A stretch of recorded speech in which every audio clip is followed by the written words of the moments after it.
Hello, good afternoon, everybody. Good afternoon, everyone, and welcome to this sixth session of today dedicated on wholesale.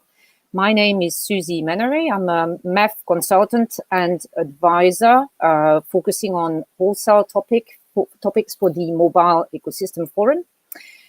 Before I introduce you to the person who will be moderating today's session with me, I would like to announce a couple of things. First, the MEF and myself will be kickstarting a working group on wholesale on March the 16th. The time is still to be defined at this stage, but we welcome any existing or future members to join us on this occasion.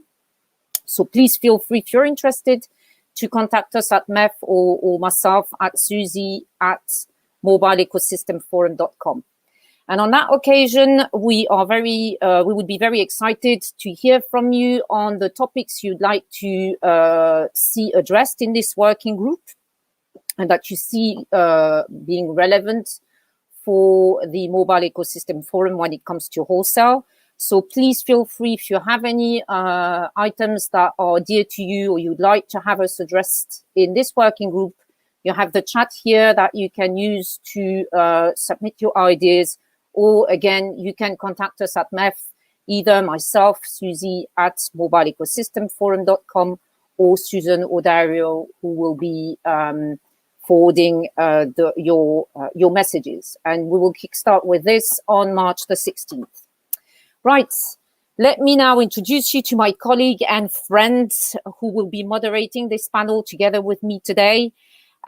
She is quite well known in the international wholesale industry. She has a very, very deep knowledge of that environment. And thanks to her sparkling personality, she has managed to turn international wholesale telecoms into a glam and fab industry, I have to say. Her name is no secret to you. It is Isabelle Paradis. But before I exchanged with her, I'd like to share a video that she prepared especially for you today, her double trouble hotshot, as she calls it, which is highlighting a few mantras of the international wholesale industry. So the video, the magic of the video, if it could start, that would be fantastic. Hello everyone and welcome to my double trouble hotshot. Today I'm very excited to welcome on my hot seat myself, Isabelle Paradis, President of Hot Telecom. Isabelle, welcome to the hot seat. Welcome on my hot seat also. So Isabelle, we've just come out of a very challenging year, to say the least, and now everyone is busy looking into their crystal ball to see what 2021 has in store for us. If we looked into your crystal ball, what would we see? Well, unsurprisingly, 2021 will bring more uncertainty, and we will have to build organizations that are ready for all eventualities, which means the need to embrace agility more than ever before. Then I think the hard reality will set in, and we will realize that generating new revenue will become more and more difficult for those who have not been able to diversify or at least start to reinvent themselves into anti-fragile, digital, and resilient companies. I know this sounds all well and good on paper, but what does it mean for carrier? That's the question I have for you. Well, I'm not sure why I always get the hard question, but anyway, I agree with you that relating to the need to constantly reinvent yourself, I have to constantly reinvent myself as well. But the question now is, how do we do that? How do we achieve that? And in my view, carriers should follow 6 key mantras. First, they should focus on simplicity, simplifying their business, and make sure it permeates throughout their business from top to bottom at all levels. Then the next priority should be automation, as zero-touch end-to-end automation will not only enable dramatic OPEX reduction, but maybe more importantly, it will also enable efficient interactions. Then, of course, the third mantra is clarification. It's not a nice to have anymore, but a must have. And not only in terms of connectivity, I think we have to start thinking above and beyond connectivity when it comes to cloudification, and look more and more at how we can use cloudification in terms of services such as voice and messaging. And the fourth and fifth mantras are 2 that you mentioned already: diversification and resilience. Diversification is key, not in terms of portfolio, not only in terms of portfolio, customers, technology, and suppliers, or maybe more importantly in terms of people. Building teams that are very diversified in terms of gender, age, culture, background, education, I think is crucial in the success of our industry going forward. And finally, last but not least, resilience, which is made possible by embracing redundancy, modularity, and adaptability. What do you think? Well, funnily enough, I agree. But you know, Isabelle, I always like to have the last word. So to conclude this discussion, I would like to say that none of this is possible without innovation and partnership. No matter how hard we try to achieve these mantras, unless you become expert at partnering and innovating, you will most probably fail. Well, on these last words, Isabelle, I would like to thank you for joining me on the hot seat. No, I would like to thank you for being on my hot seat. And that's goodbye from her, and that's goodbye from me. Good. Two Isabelles for the price of one. Thank you very much. And thank you, Isabelle, for this introduction and for being with us today. And welcome to the MEF Connects Innovators panel. Yes, and thank God number 2 is not with us today. she can be quite a pain in the neck. So you had the nice one today, Suzy. Fantastic. So, Suzy, what do you think? You know me, I'm always the one interviewing people. It's rare that I like to be interviewed. So I'm just wondering, you know, I guess I shared a lot of concept during that 3 minutes. What do you think? Do you agree? Am I missing anything, you know, important in the mix of the mantras? No, I think it's a very good insight into one of the core key elements that the wholesale industry will have to focus on in the future. And there's one thing that strikes me in your video, particularly, is the ability of organization to face, as you say, all eventualities. So there's vulnerability and unpredictable world in which we live, and to bring agility and flexibility in the way their modus operandi, so to speak. So for me, this starts with the ability to invigorate management innovation in those organizations. Or what I mean by this is the ability to transform their organizations, their ways of working and practices. So concretely, we're talking about flatter organizations. We're talking about simplified processes. We're talking about quicker decision-making processes. We're talking about leaders, as managers becoming leaders, to embark their staff into a transformation journey that they need to build with a lot of collaboration and communication. I know there's a lot of buzzwords in all this, but it really is down to making that organization as flexible and adaptable as possible. And this, for me, is the basis that sets the basis of other types of innovation to happen, be it product, R&D, and the likes. So, yes, and agree. And often what I mention in my presentation or when I talk to my customers is all of that, what you've said, nothing of this can happen unless the top, you know, it comes from the top. Everything starts with the top. If the leaders, you know, really believe in that, the fact that agility, or what I call anti-fragility, is super important, is the way to go. Resilience, transformation, encouraging innovation, partnership. If the leaders believe in it and put the tools in the hands of their people to achieve it, I think unless that happens, it won't happen. So I guess today, Suzy, we have a lineup of leaders, huh? No pressure, guys, that are coming. The LinkedIn post says we have a celebrity lined up. I feel almost privileged to be part of this panel and be moderating this panel with very experienced people here. So I'm very happy to welcome Anurag Aggarwal, who is Director for Messaging Service at Tata Communications. Hello, Anurag. We have IGNACIO GARCIA COMIN, Director of Digital and Mobile Solutions at Telefónica Business Solutions. Hello, Ignacio. We have Brandon Cleary, CEO at Cellusys. Hello, Brandon. Hello, Frédéric Schepens, CEO at MTN GlobalConnect. Hello. Hello, Frédéric. And last but not least, Patrick Georges, Executive Vice President, Product and Business Development at iBASIS. Hello, Patrick. Hello, everyone. Gentlemen, welcome to our panel. So we're here to talk about innovation, and innovation is a topic for wholesale. So the first and initial question that I would have for you is, do you really believe that innovation is possible in wholesale? And if so, what type of innovation and how to make it happen? Maybe Ignacio, you want to start? For sure, Suzy. Hello, everybody, and congratulations for the event, and in particular to Isabelle for her own interview. It's really unforgettable. So coming back to your question, yes, innovation is not only possible. Innovation in wholesale, if you want to make the difference between wholesale and retail, which is a different topic, is happening and is happening every day from our side. And anytime we talk about these topics, we need to be and to remain very humble.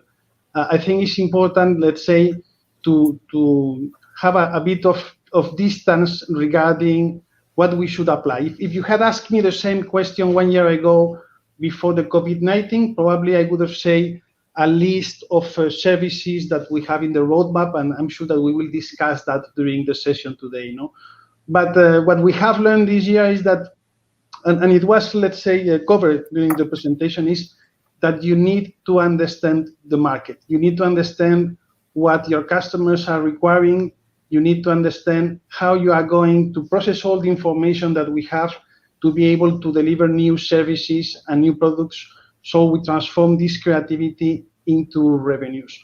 For us, let's say the key thing is timing. So what we are going to do to have what in what moment for what customers, no? And how do we approach and how do we make it happen? I would say we have two different approaches. The first one is, and you said it, and is perfect for this forum, is about partners. So we need always to keep in mind, to bear in mind, what do we have around us. So it's not just a matter of agility and flexibility, it's a matter of risk management. It's not, and timing, it's not, you don't need to reinvent the wheel every time you do it. So partnership is capital. And the second thing is, and in this regard, I'm going to, of course, represent the Telefónica Global Solution. Your team is essential. So you need to look outside your box and inside your company to rely on the capabilities, in the people, in the talent you have, and in the leadership. So mixing all those elements, external and internal, I think we really can deliver innovation every day. Isabelle, we can't hear you. Sorry, guys. So I was saying, IGNACIO, I think it's a good introduction, and I think you set the scene. But you know me, I like to have the real concrete example. Anyone on the panel that can give you, example of innovation that they delivered in the last 12 months in terms of services, business model, the way they're interacting with their customers, with their partners, with their suppliers. Any real concrete innovation to convince me that innovation is possible in wholesale, because I'm not 100% convinced yet. So Suzy is the nice, girl on the panel. I'm the one that is not so easy to convince. So who wants to go next? All right, I'll take a moment out here. And what I feel is that I was on another panel and we were talking about fraud. If you ask me, the most innovative people in our entire ecosystem are the fraudsters. And I feel it's hats off to them, because they're the ones who are always a step ahead in finding how to circumvent whatever is the ecosystem which is in place by us players out there in the market. If I can take the Indian example, we've seen a lot that's happened in the recent past. We've been innovative enough that we have launched a blockchain mechanism to counter fraud. We call it the distributed ledger technology. And that's something which a regulator actually is bringing into the country, which means all operators have to abide by it. So it's not just an Airtel or a Jio, it's everybody who has to toe the line eventually. And what's very interesting is that thanks to this technology, we see the enterprises benefiting from ensuring that fraudulent communication doesn't reach their end customers. We see the end subscribers benefiting that they have a greater pulse on where they are giving a consent to receive the A2P traffic. And we have the intermediaries who are also clear that the traffic that they are carrying is not fraudulent in nature, because these often carry large amounts of penalty. The problem of fraud in India, for example, fraud messaging and smishing, as it's called, SMS phishing, has been so rampant that Netflix actually has a series where there are people sitting under a tree in the remotest parts of Indian villages being able to impersonate as some of the largest e-commerce wallets in India, and are able to pull out millions of rupees out of bank accounts just by sending an SMS with a fishy link in it. So if you ask me, I think India has been doing a great job of bringing in this blockchain technology, and we are hoping that as it gets successful, it's a very ambitious venture that we've all embarked on. And I hope that as it comes about, more countries start adopting these technologies, which can help block a lot of fraudulent SMS traffic, at least to start with. Okay. I hope that convinces you, Isabelle. Okay. Not sure. Yes, blockchain, I like that buzzword, but I don't know, Frédéric, you look a bit relaxed in that corner with you. I think you need to be what do you have to say? Convince me that innovation is possible. I was trying to hide in my little corner and avoiding dodging questions. But I think, where do we go? Where's the money? And what is innovation? We've been quite fortunate at MTN GlobalConnect. We started around 3.5 years ago, almost 4 years now. And we could create a new wholesale carrier or operator from scratch within MTN. And you have to understand, MTN is operating in around 22 very complex environments, countries, mainly in Africa and in the Middle East. And we could start from scratch and building new innovative solution for our own mother companies to start with, but also making sure that we interact with everybody around us in an efficient, automated, and straightforward way, which is not an easy task to build from scratch. We succeeded actually with the team, or the team did a fantastic job in building up the latest state-of-the-art platforms. And that's a good thing about being a late entrant in the wholesale world, is that you can actually cherry pick and really look into where you can choose the best breed of suppliers, of technology, and implement it in a brand new environment. So, I mean, we leaped for quite a bit in an efficient way. With a very small team, we launched a brand new value-added services roaming hub, where we connected 273 million subscribers business onto that, and then the interaction with all the big players around the table here in order to make it work. The same as with the messaging solution, the same as with a voice interconnect solution. And last but not least is that we really have a network as a service set up now, which is really monetizing and building everything which is around, which is connectivity from the core basis, which is the fiber in the ground even, where we really leapfrogged and start building out, monetizing that aspect also, which we have in Africa and the Middle East. Now, everybody is talking about cloudification, but everything at the end comes back to a submarine cable or fiber in the ground, because 90 or 99% of everything will still go through that. And I think from an innovation perspective, we really looked into a digitization program, which really end-to-end our customers, our suppliers are able to have access to a platform where they would be able to connect, order, and transact on that base. And I think it's quite a lot of new ways in order to make that happen, especially in Africa, which is perhaps the last continent where people usually need to leapfrog in order to catch up compared to the rest of certain other continents in the world. So, I mean, I'm quite proud of that. Now, again, I know your question, Isabelle, is also talking about various other aspects to it and how to monetize it. No, you're going too fast now, Frédéric. Now you have to keep under control. I see that Patrick is really wanting to jump in. Patrick, you only have 2 minutes until our next question. I don't know. And Brendan, you've survived it, but maybe we can bring you in. So Patrick, 2 minutes. Are you able to answer that question in 2 minutes? So yes, always difficult to pass after a legend like Frédéric with his 200 years of experience, but okay.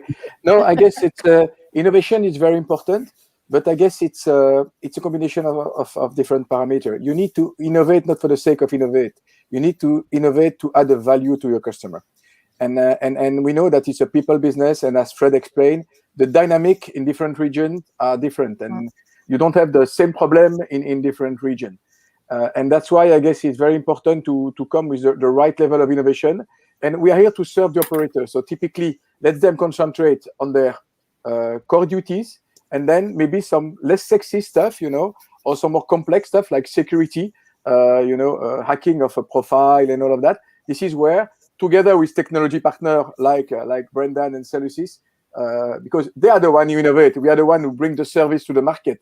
But you need a big brain to do that. But it's a people business, having a local knowledge, a local deep understanding of the need of the customer. I guess this is the base to monetize innovation. Okay, we're going to get to the monetization, Suzy. I don't know. I would like maybe quickly Brendan to jump in. I mean, you have a vendor more, type of view. I hope you're thinking differently to the other guys. What's your view? First of all, is innovation possible in wholesale, and how should it be happening? Yeah, I think it's very possible, and I certainly echo some of the sentiments from the other panel members that it really comes from collaboration. I think, my inclusion on this panel kind of goes to show the MEF as a whole, taking all the industry players into these conversations to make sure that everybody has their voice and everybody's working together. From my perspective, if we're looking at innovation, it's about adding value, to all players, including the very, very end customers who are the ultimate recipients of this service. We've touched a lot about, let's say, fraud and security and some of the initiatives that are happening in some parts of the world. I think it's a very innovative solution using the blockchain in India that Anurag mentioned. I know in the US, we have the launch of Stir Shaken to reduce the amount of fraudulent activity that we're seeing. But overall, from a visionary perspective, we really need to look at the entire ecosystem and make sure that it is secure and trusted. And I think both of those factors are really key moving forward. We can see from various different things that are happening in the industry that, there is a real consumer demand, there's real customer demand for privacy, for security. We can see, from the recent, let's say, WhatsApp incident about sharing data with Facebook, we saw a huge exodus of people downloading Telegram and Signal. So we know that's what the market wants. I think a very interesting initiative from, I believe it was from Turkcell. They launched their own OTT application called BIP, and that saw a huge uptake in registrations after what happened with WhatsApp. And I think that's a really nice example of the telco industry, taking advantage and, delivering on a need for the end customers, which is a secure and trusted communication. So it's not necessarily just about the technology that you provide, it's also about the company itself. So, I mean, you've got big players, private companies that are trying to deliver services, that are trying to, let's say, extract information from subscribers that they may not want. But the telcos in country can be perceived and positioned as trusted players to deliver on a trusted communication channel moving forward. And I think that's really key. I think that's the opportunity, because the telcos really have a really envious position, which is ubiquitous communication to the end consumer, which private companies would kill for to be in that position. So I think if we focus on the secure, clean communication, reducing fraud, reducing robocalls, reducing smishing, and having SMS as a trusted medium, voice as a trusted medium, I believe that's where the innovation is going to happen. Okay. So we hear a lot about, we've heard a lot about innovative ways, be it fraud. I heard fraud, I heard blockchain, I heard network as a service, digitization, I heard collaboration and trust in an ecosystem, etc., which there's a lot in there. But for you, if we had to move one step further and turn all these innovations into, at the end of the day, that's why we're here for, into cash. Where is the priority? Are we talking revenues? And if so, where and from what? Are we talking efficiencies? And if so, where and from what? What's your view? Where should the focus be on? Maybe Frédéric? Yes, thanks, Suzy. I mean, there's a lot of things we can do in order to enhance that. Of course, it comes always from a customer-centric perspective. And when you look into innovation, I mean, you always heard the buzzwords, i.e. blockchain, etc. But we still have a long way in order to really get all the money out of that when everybody jumps onto the bandwagon, then we can actually optimize and make more money out of it. What we do see is from a wholesale perspective, I think we need to go into a bit more of a partnership mentality, because there's so many bright ideas, so many bright solutions. And as a traditional wholesale operator, I think it's easier than to bolt on to some good solution onto some partnership setup, which you can really start scaling it up and driving new revenue streams, not only for your own subscribers, for your partners, but also for everybody who's actually back onto your ecosystem, onto your hub, into the ways that you can build on. And it always, I mean, from a wholesale perspective, we always went from the traditional bread and butter, which is still making, I would say, almost 80 to 90% of all the money. You still need to know to partner up with very savvy, intelligent companies who really bring up new ideas in order to go into the next area where you can really start making additional money for the future. A clear example, I think we were alluding to it also already previously. I mean, when you go into the OTT world, we've seen something also quite extraordinarily in Africa, where on mobile networks created actually also an OTT, which is called Ayoba. And Ayoba is actually the WeChat of Africa, where you got about 16 different languages, where everybody is able to communicate with each other, to message with each other, but also to do various basic, let's say, traditional transactions like SMS or calling. We're evolving really in order to bring that up into a new way where you can build on music themes into it. You also can then bring in the fintech, the inclusions of transactional money transfer, all the new bolt-ons which are part of that. And as a wholesaler, it's quite interesting to see how that can also evolve and have its own world in that continent. So it's quite interesting to see, by partnering with the right let's say companies, vendors in the world, it can be always an interesting setup in order to be well established for the future. I agree. I think the wholesalers are, they're the trusted enabler in the middle of the whole ecosystem, and there's a lot they can do to monetize that very special place that they have. They have the relationships, they have the experience, they have the solutions more and more hopefully to create new types of interactions between the different players and new types of services. But so who's my next victim? I see IGNACIO is staying very quiet. Anything exciting from the Telefónica front that you can share with us? Where is the money? I want to know, where is the money in innovation in wholesale? Show me the money. Show me the money. I like very much all the, let's say, comments that the colleagues have made. And I think it was Patrick who said about bringing value. I think in the ecosystem, you need to bring value. And from our side, what we have seen is not only innovation as part of creativity about issuing something new in the market, which is always good, but as well to understand where are our services and what we can bring into the market to generate value. So we are focusing for 2021 in 4 areas. The first one is about roaming outsourcing. The second one is about cloud.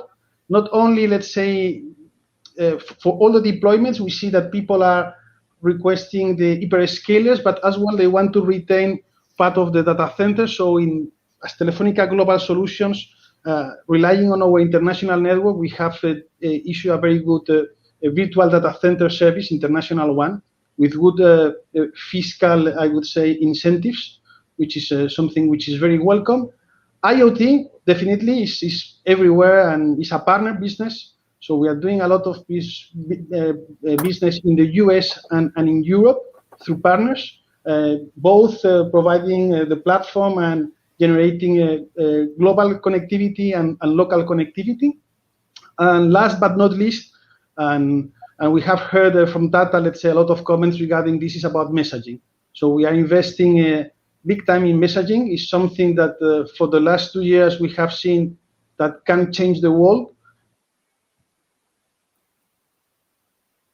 A matter of, say, putting focus, people, and choosing the right partners. Okay. And some noise I heard around security, is security a new cash cow? Is it maybe for wholesalers? Security and data, maybe, is data the new oil? I mean, we hear that a lot.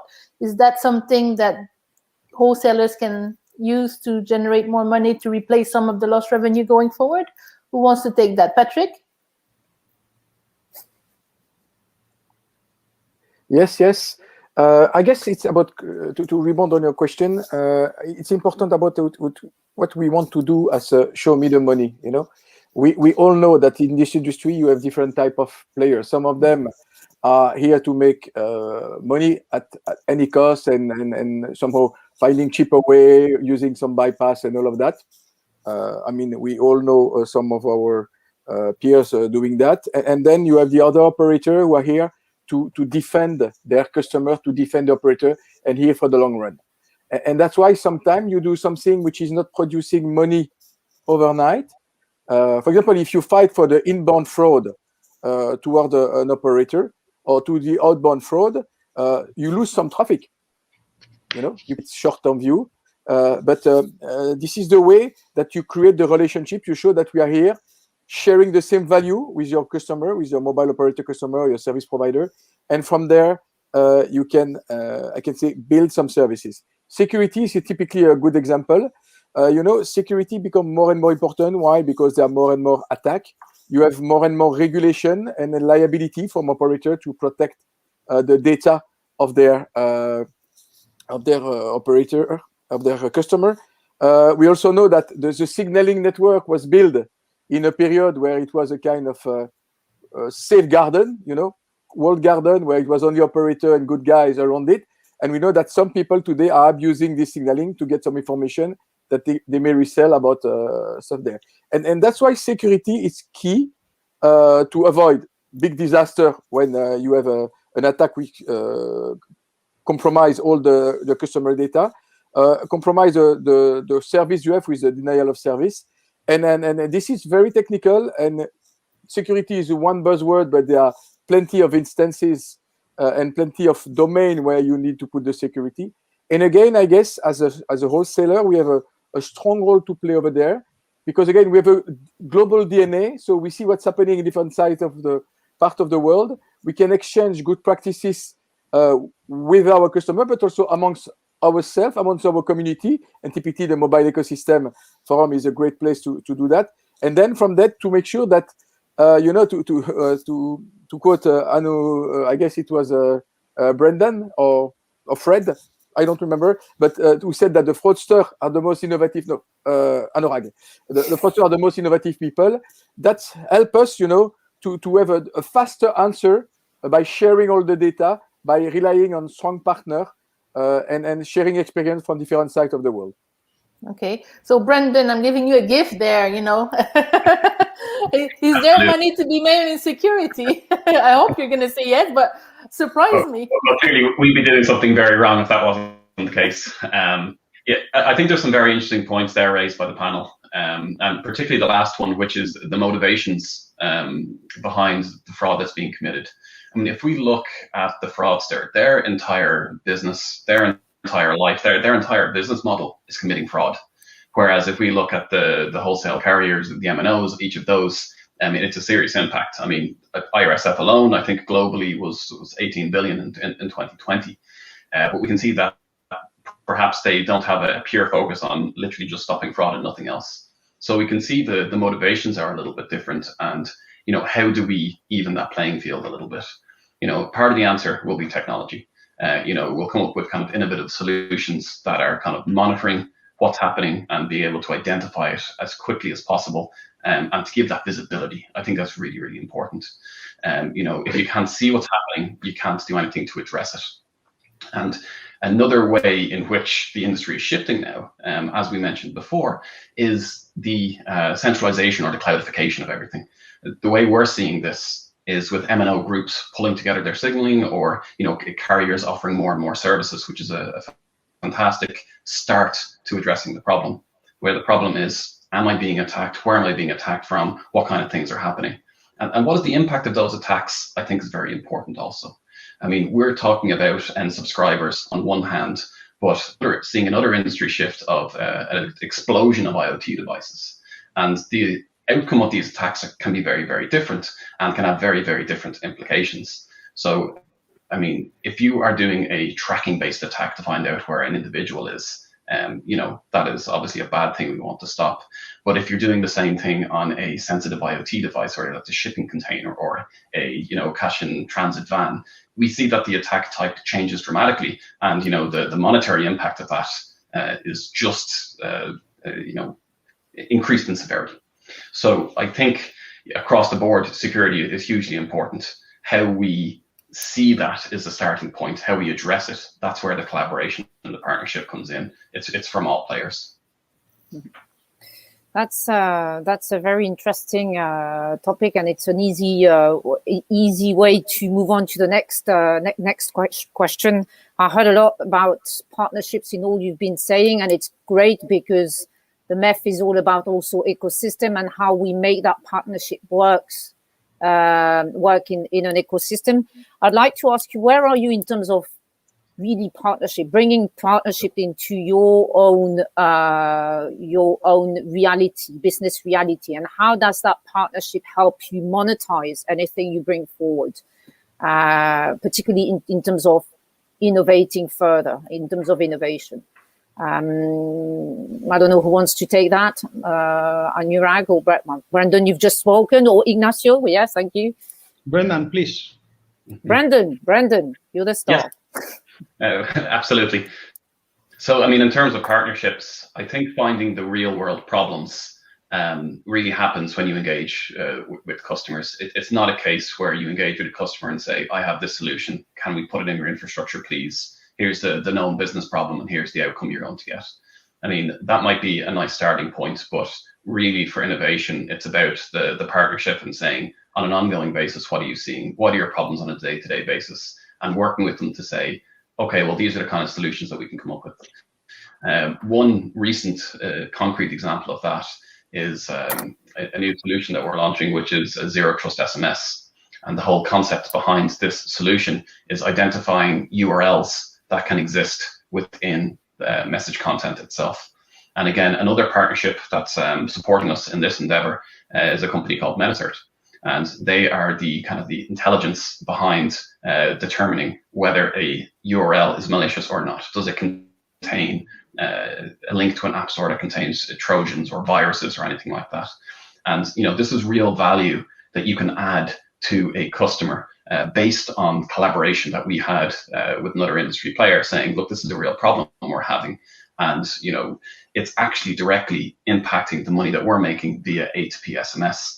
The problem that they were facing, and the whole world is facing, that a lot of A2P SMS, it revolves around two-factor authentication.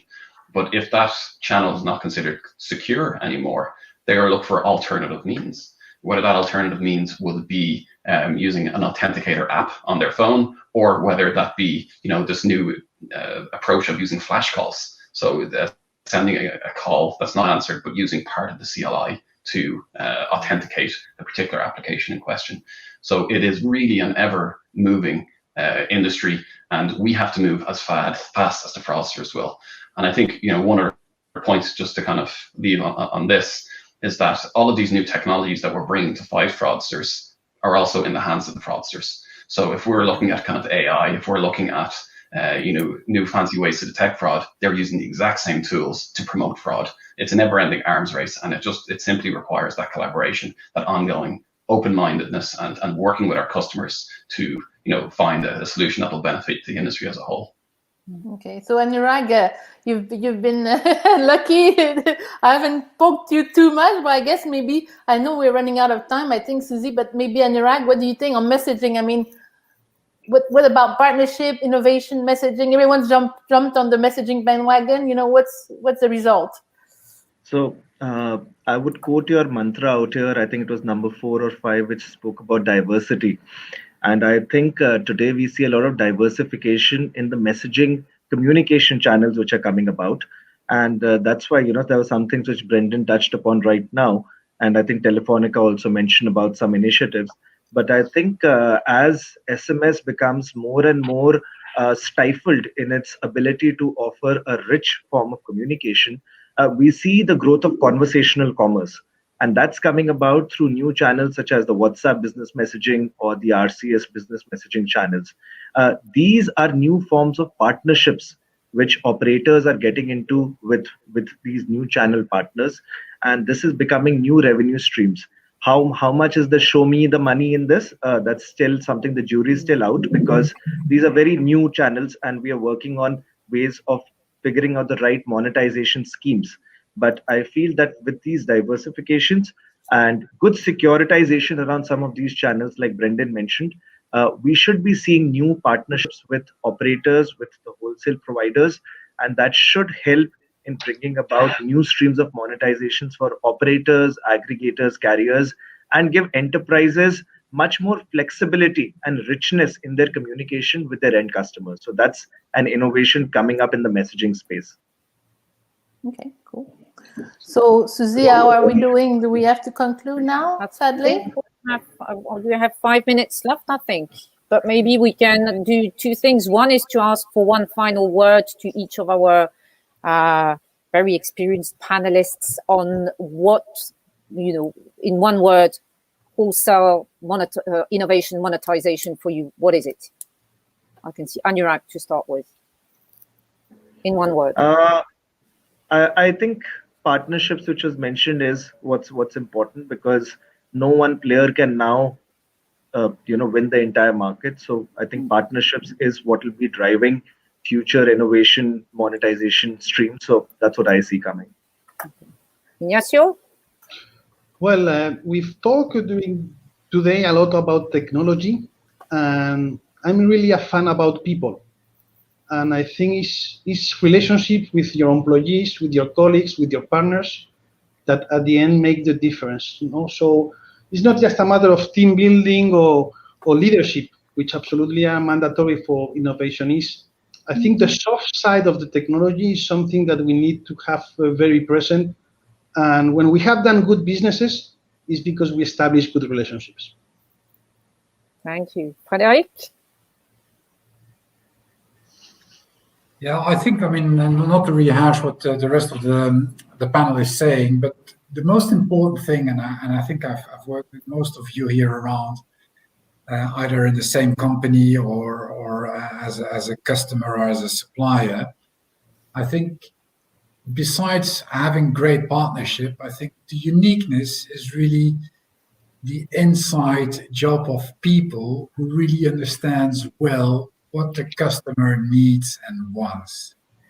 And I think if you nail that well, any wholesaler will always be super successful. And I think that's what makes a difference between somebody who's doing a mediocre job or an excellent job. And I think at the end, it's the people, it's the team you have around you who's building really the right proposition, the right partnerships with an intelligent way of and an efficient way of doing the right things at the right time.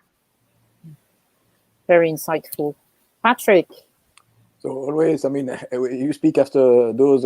sorry about that. People. You don't have to say anything, Patrick.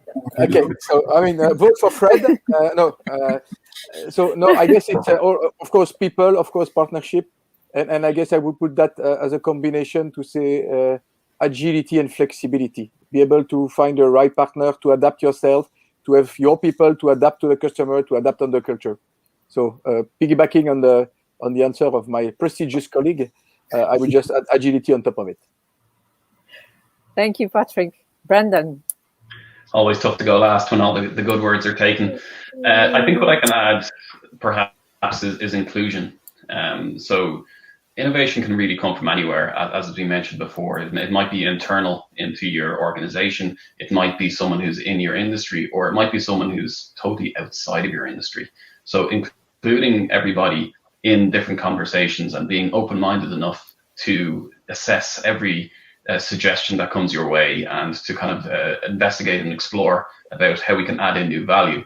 We see the industry is changing quite a lot, and a lot of enterprise are now wanting to have direct connectivity for their devices and things like that. So if we keep the traditional mindset of how revenue was generated in the past, I think that might be to our disadvantage. So the inclusivity of including everybody in the conversation to see where these ideas can come from. Yeah, very much agree. Isabelle? Okay, guys, it was supposed to be one word, but anyway. So I'm going to cheat too, as you all cheated. I'm going to say be bold and be passionate and try things that you think cannot be done. Unless you try things, you put yourself out there, you will never push the boundaries and innovate. That's the basic of innovation. Because often I say today's impossibility is tomorrow's normality. So get out there, try crazy things, fail, succeed, just do things, do cool things and have fun. Absolutely. Thank you very much, all of you. I think we are right on time. I haven't seen it. Is there any questions on the no, they're too scared, Suzy. Two women scary. By the way, they're not used to seeing this.